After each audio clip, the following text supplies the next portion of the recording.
What if you got a severe toothache, say 20,000 years ago? Just imagine waking up in a world totally unrecognizable to us today. You open your eyes, and there is this agonizing, throbbing pain radiating through your jaw. You can't just reach for your nightstand. You can't pop open a medicine cabinet. You are 20 millennia in the past, and you are entirely at the mercy of your own biology. Paint this picture in your mind. It's the dead of night. The campfire, which is literally your only source of light and warmth, is just kind of fading to embers. Everyone else in your tribe is fast asleep, the world outside your shelter is pitch black, and frankly, super dangerous. But you aren't awake because you're worried about a hungry predator outside or a rival tribe or the freezing cold.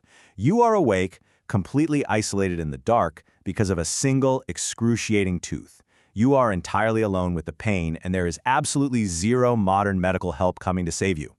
And this brilliantly illustrates just how vastly different our world is today. On one hand, a toothache today is a highly solvable problem. We've got painkillers, trained dentists, antibiotics to fight off infection, and anesthesia to completely numb any discomfort. It's basically just an errand. But the ancient reality? They faced raw, unfiltered pain. They had absolutely no medicine as we know it, and honestly perhaps the most terrifying part of the whole ordeal, they had zero knowledge of what was actually causing that agony in their mouth. You know, what's really fascinating about human psychology is how our minds try to make sense of suffering. When you don't know what bacteria is or what a cavity is, your imagination fills in those gaps. For thousands of years, many ancient people genuinely believed that toothaches were caused by tiny worms living and burrowing inside their teeth. Others were convinced that evil spirits had possessed them or that they'd been hit with a malicious curse.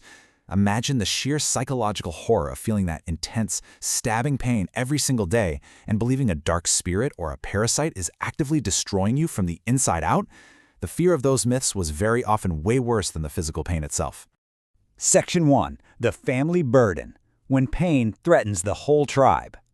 Because in the ancient world, an individual's severe pain never existed in a vacuum. Picture an early human, a father, returning to his family after a grueling, exhausting day of hunting or foraging. He's starving, he's successfully brought food back, and his kids eagerly gather around the fire, so excited to eat.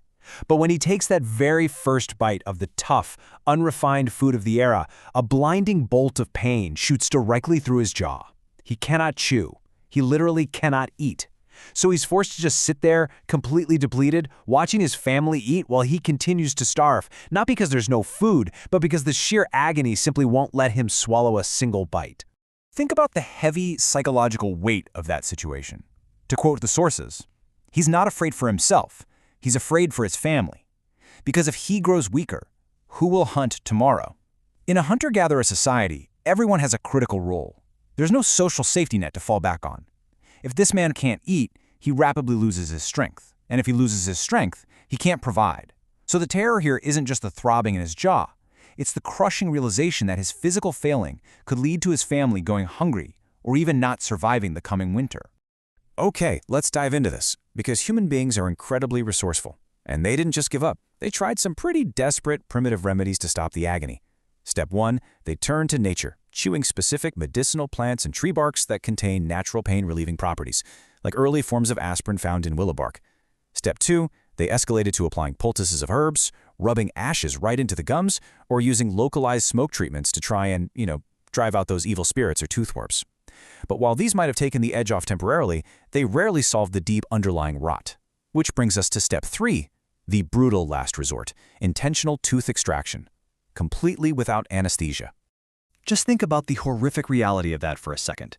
When the pain became so utterly unbearable that they couldn't function anymore, they had to physically remove the tooth.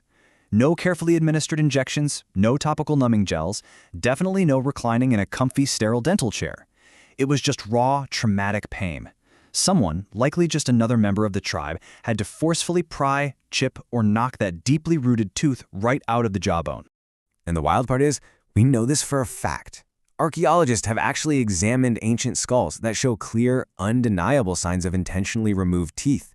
The way the bone healed around those empty sockets proves that these ancient humans willingly submitted themselves to the extreme, blinding physical trauma of having a tooth violently extracted. Why? Well, because the endless, maddening agony of the infected tooth had somehow become a fate far worse than the momentary torture of having it ripped out. Let's look at how this builds into an even larger threat. We've talked a lot about the pain, but the real hidden danger was the infection. Today, a quick course of antibiotics knocks out a dental infection before it even escalates.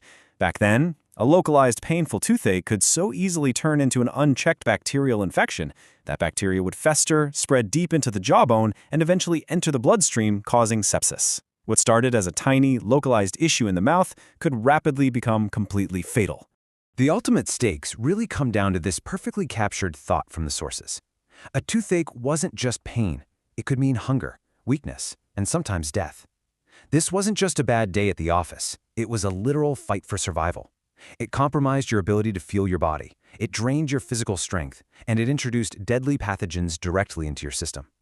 Every single time an ancient human felt a dull ache start up in their gums, it had the very real potential to be a death sentence. Section 2. The will to survive, moving forward through the unimaginable.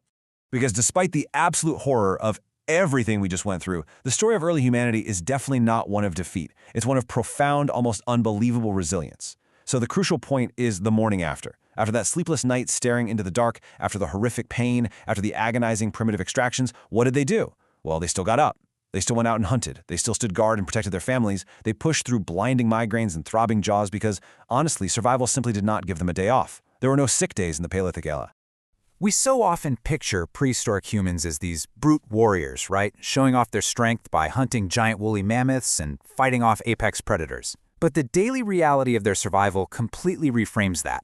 Maybe their greatest strength wasn't physical brawn at all. Actually, maybe their truest, most remarkable strength was their sheer mental and physical resilience. Their ability to just keep putting one foot in front of the other, to keep living, to keep caring for their young, all while carrying a level of chronic pain that most of us today can barely even comprehend. So I want to leave you with one final thought. The next time you're sitting back in a comfortable dental chair, getting a routine filling, or having a toothache magically erased by modern medicine, will you remember the ancestors who fought for survival in the dark?